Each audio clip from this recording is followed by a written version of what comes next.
Good morning India. आज Sunday है, क्या देने सबको? Listen this song. नीले आसमां के पार जाएंगे, मेरा यीशु रहता वहाँ। नीले आसमां के पार जाएंगे, मेरा यीशु रहता वहाँ। हम मिलेंगे बादलों पर, हम मिलेंगे बादलों पर, देखेगा सारा जहां। नीले आसमां के पार जाएंगे, मेरा यीशु रहता वहाँ। नीले आसमां के पार जाएंगे, मेरा यीशु रहता वहाँ। यस, ये सच है कि हम नीले आसमां के पार जाएंगे, जहाँ हमारा स्वर्गीय पिता और हम यीशु मसीह वहाँ रहते हैं। लेकिन बाइबल क्या बताती है? एक दृष्टांत में यीशु मसीह बताते हैं, जब निकोदेमुस उसके पास आता है, कहता है कि स्वर्ग के राज्य में कौन जा सकता है?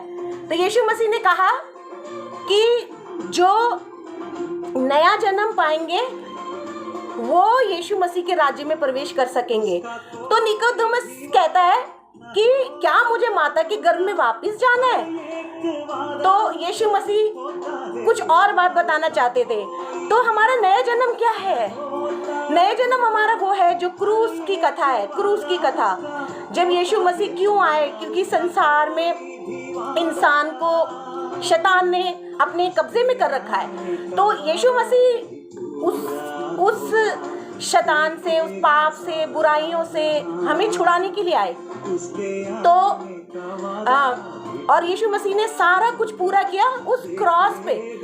उसने हमारी सारी बुराइयां, हमारी सारी पाप सब उस क्रॉस पे खत्म कर दी। तो जो उस पर विश्वास करता है, जो उस क्रूस की कथा पे विश्वास करता है, वहां से हमारा, जब यीशु मसीह दोबारा, कोई भी संसार में ऐसा नहीं कि दोबारा परमेश्वर के पास पहुंचा जिंदा, तो वो हमारा ये विश्वास है कि हम यीशु मसीह के, हम परमेश्वर के पास जाएंगे वापिस। मतलब हमारा एक नया जन्म, तो जो इन्होंने विश्वास किया वहाँ से हमारा नया जन्म होता है। तो मैं बहुत धन्यवाद करती हूँ कि यीशु के अंदर हम नई सृष्टि है और हमारा नया जन्म हुआ है। आप में से किसी को नए जन्म के रहस्य के बारे में जानना चाहिए, तो उसके लिए ये एक बॉर्न अगेन बुक है जो पास्टर O.S. पार्क के द्वारा लिखी गई है। ये इतनी अच्छी बुक है कि इसके अंदर इतने अच्छे भेद दिए गए, इतने अच्छे एग्जाम्पल दिए गए, अनंत छुटकारा और इंसान की अपनी खुद की धार्मिकता, सबके बारे में बताया गया है। तो हमको कैसे अपनी धार्मिकता को फेंकना है और कैसे हम नया जन्म पा सकते हैं, ये बहुत अच्छी तरीके से इस बुक में दिया गया है। अगर किसी को ये चाहिए तो हमसे कांटेक्ट कर सकते हैं। हमारे पास अच्छे एक्सपर्ट हैं जो आपको नए जन्म के बारे में बताएंगे। और मैंने नए जन्म के बारे में ये जाना है कि स्पिरिचुअल लाइफ क्या है। स्पिरिचुअल लाइफ है कि लुकिंग आवरसेल्फ।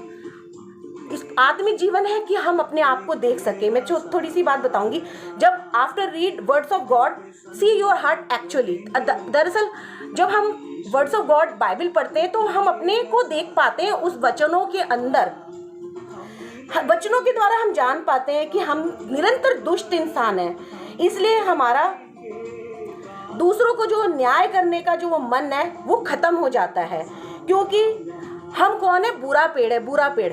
तो इसलिए से हमारे अंदर से जो भी फल उत्पन्न होगा वो बुरा होगा, लेकिन अच्छा फल कौन है? सिर्फ यीशु मसीह। ठीक है। तो जब हम ये जानते हैं कि हम दुष्ट है, तो हम दूसरों की बुराई, दूसरों के अंदर कमियां, दूसरों के अंदर दुष्टता ढूंढना बंद कर देते हैं। क्योंकि जब हम ये जान जाते हैं कि मैं सबसे बुरा हूँ, बाइबल बताती है कि मैं खुद सबसे बुरा हूँ, तो जब मैं खुद सबसे बुरा हूँ तो हमारी धार्मिकता कहाँ रही? हमारा अपना न्याय कहाँ रहा? सब फेंक दिया। ये सब इसके अंदर आपको मिलेगा। बाइबल के कुछ ऐसी कहानियां हैं जिसके द्वारा इस बुक के अंदर दिया गया है। तो तहे दिल से विनती है कि इसको पढ़ें और नया जन्म पाएं। इसमें बहुत सारे एग्जाम्पल है। नए जन्म के बारे में फिर मैं आपको बताऊंगी बाद में। Thank you. सब लोग चर्च जाए।